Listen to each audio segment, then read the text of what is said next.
Welcome to Painting with Hannah. We are going to be watercoloring this really beautiful little bouquet I have in my room.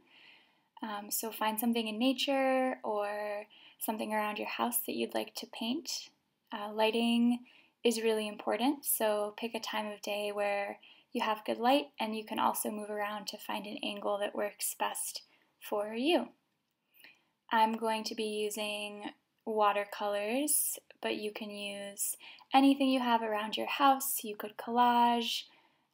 If you're painting, make sure you have some different brushes, some water.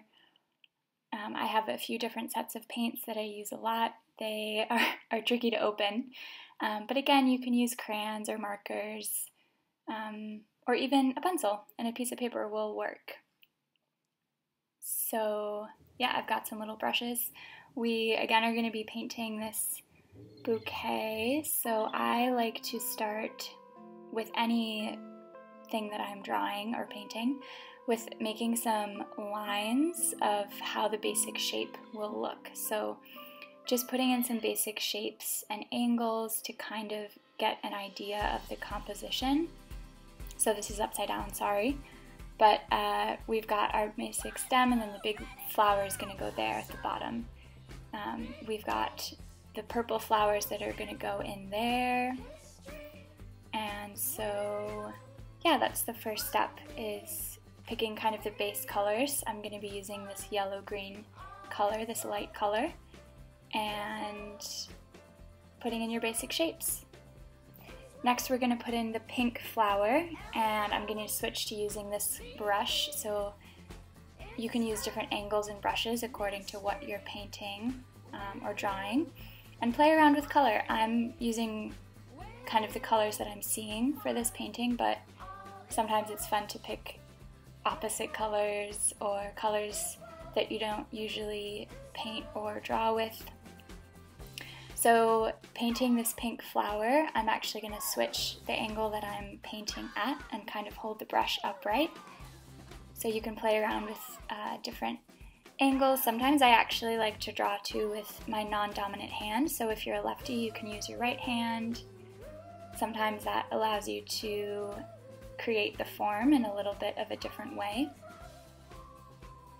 We're going to add some different pinks in here, so you can see I've gone in with different shades of pink to create the flower. I've filled in some of the white space here.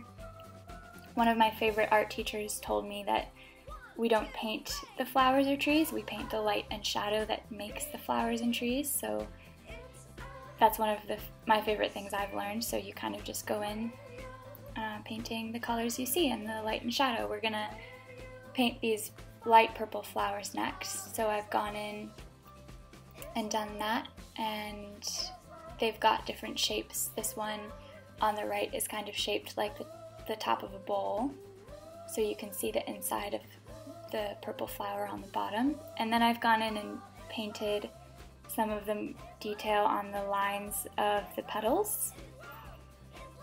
Next, I've put in the stems of the flowers, again using different kinds of brush strokes. So whatever you see, kind of just paying attention to the width of lines and how strong the lines are.